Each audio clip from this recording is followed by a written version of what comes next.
Hi, my name's Jack, and I have had a real estate license for 10 years. Today I'm going to talk about an Airbnb. So my family and I, we bought a duplex about 4 years ago, and we lived in one half and we rented out the other as an Airbnb. We didn't use multiple sites, we just used Airbnb.com, but of course you can do it on your own. You can create your own website, or there's VRBO as well. We didn't want the confusion of all of it, and Airbnb has kept us plenty busy so that we are able to have that one as well. So with the duplex, after we were there for a year to satisfy what we needed to do because we got an FHA loan, we moved out of the property and then we Airbnb'd both sides. Well, you could still do that with the duplex zoning here where we live, and now you can't, but we're grandfathered in. And so now both sides are Airbnb.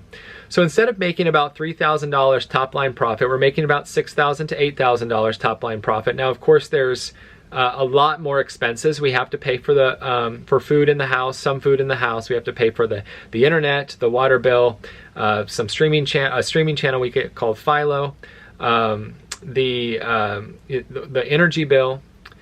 We have to mow the grass ourselves. We have to pay taxes. It's 9% taxes. And we have to the city for the money that we make. We have to pay a cleaning person to go clean it, and we have to pay for the licensing fees every year, which is a few $100.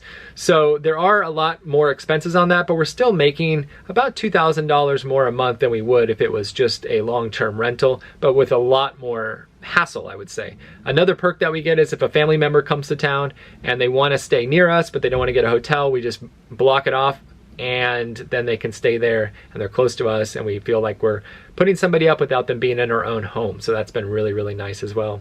The final perk I'll say is that we get to walk through the property a couple times a week instead of, you know, big mystery or asking the tenant if you can come in and look through the property. We can make sure the air filters are being changed properly, that there is no wear and tear on the house that we don't know about, and it stays about 80 to 85% booked, which is pretty ideal for us. If it was 100% booked, we know that our prices were too low, and if it was less than 80% booked or so, then we're probably leaving money on the table by missing out on some bookings. So we really like the Airbnb, and we like their model, and we think they're doing a good job for us.